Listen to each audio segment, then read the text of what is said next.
Establecemos comunicación en este momento con Luis Bravo Navarro, coordinador de comunicación corporativa de la Comisión Federal de Electricidad. Luis, como siempre, un gusto y agradecido que nos regales unos minutos aquí en Mega Noticias. ¿Qué tal, Paco? Al contrario, el agradecido soy yo por esta oportunidad que nos das de informar sobre este fenómeno meteorológico que ha impactado de manera muy severa en la infraestructura eléctrica de la Comisión Federal de Electricidad allá en Guerrero. ¿Cuál fue concretamente ese impacto? ¿Cuál fue el daño que generó Otis? Bueno, pues en términos de personas, de usuarios, son más de 500,000 usuarios los que resultaron afectados. ¿A qué le llamamos usuario, Paco? Aquellas viviendas que tienen un medidor, porque hay que establecer la diferencia entre usuarios y personas, porque se habla de cifras de 1,300,000 por ahí, pero esas son personas, no son usuarios.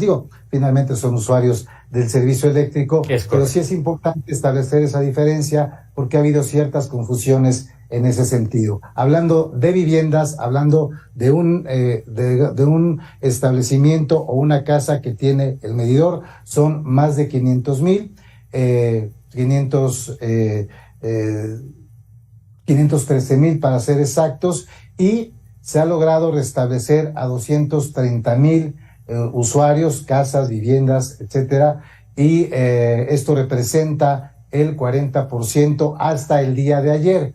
Hoy me puedo permitir decirte, sí, Paco, ya va un avance de entre el 50 y el 55% de restablecimiento, y se espera que para finales de este mes, para el 30 de octubre, sí es octubre, ¿verdad? Sí, el 30 de octubre, termine ya de restablecerse el 100% de la energía eléctrica. Esto es digno de destacarse. Sí. Si esto hubiese sucedido en otro país del mundo, en Estados Unidos, en Europa, estos llamados del primer mundo, les tomaría meses restablecer el servicio, y después de una reunión que tuvimos hace un par de horas, una hora, con el director general Manuel Bardet y todos los funcionarios de la Comisión Federal de Electricidad, el director de generación, el director de transmisión, el director de distribución,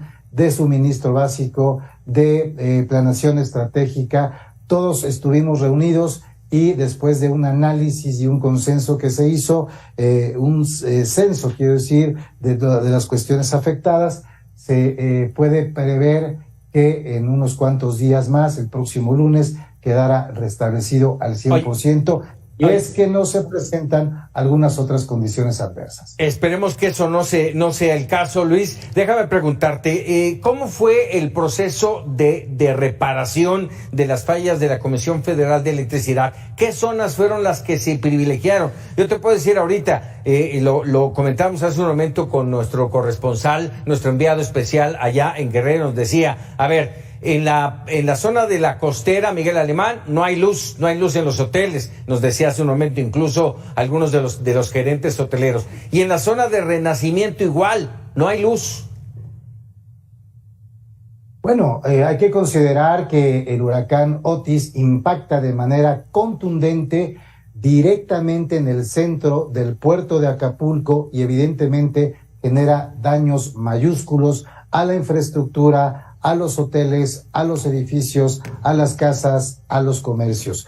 No es fácil restablecer, porque independientemente de que se pueda dotar ya de energía eléctrica, hay muchos establecimientos, muchos edificios que tienen el cableado dañado, y ese hay que cambiarlo. Aunque la CFE ya estuviera en condiciones de proveer, de dotar energía, estos edificios tienen que, cambiar todo su cableado para poder suministrar y por supuesto que también en los alrededores, en Playa Diamante, hubo también serias afectaciones, en Papagayo, en El Quemado, en Pie de la Cuesta también hubo serias afectaciones, sí, en Sierra Colorado, en San Jerónimo, en Chilpancingo y en Altamirano también. Entonces, algunas zonas son rurales, se centra la atención normalmente en el tema del puerto de Acapulco, la zona hotelera, la zona turística, pero hay que decirlo, ahí fue donde impactó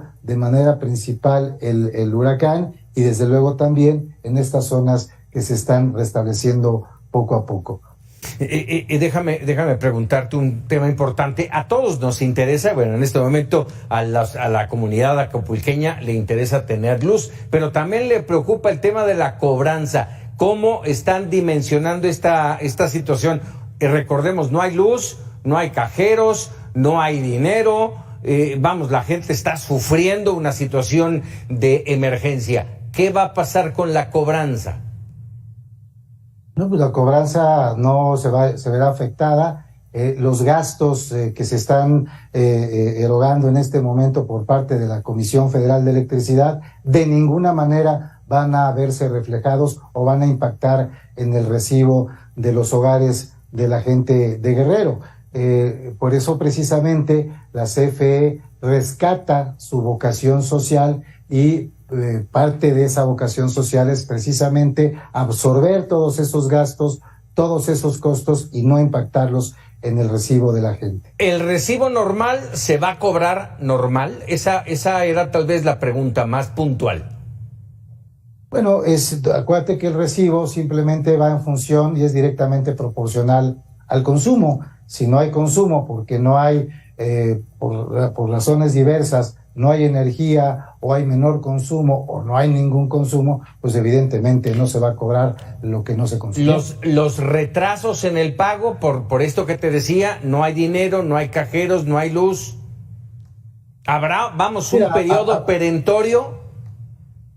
Habrá que ver, hacer un análisis en ese sentido en relación a los cobros, porque evidentemente esta sensibilidad, insisto, con la que ahora le caracteriza a la CFE, pues evidentemente habrá que analizar la situación de las personas que se encuentran en situaciones de emergencia y probablemente, sin afirmarlo, pues habrá la posibilidad de analizar los casos para ayudar a la población. Eso sin duda, hay instrucciones muy precisas del presidente de la República y de don Manuel Bartlett para apoyar a la población en todos y cada uno de los sentidos. ¿Habrá ya algún balance, Luis, de cuánto, en materia económica, cuánto impactó este huracán?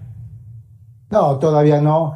Sería muy aventurado y yo diría que hasta irresponsable hablar de una cifra, en la medida que se van encontrando nuevos daños, nuevos colapsos, torres, postes, etcétera, pues se va teniendo que invertir y se va teniendo que erogar cifras para poder hacer frente a los insumos que se requieren y hasta que no se restablezca el 100%, se podría hacer, válgase la expresión, un balance contable de cuánto fue el costo total que tuvo que absorber y enfrentar la Comisión Federal de Electricidad. Luis Bravo, te agradezco mucho estos minutos para Mega Noticias y si nos permite, seguimos en comunicación para atender las necesidades de los acapulqueños. Claro que sí, Paco, yo estoy a tus órdenes tantas veces sea necesario. Muchísimas gracias. Son las primeras imágenes, lo que vamos a ver ahora.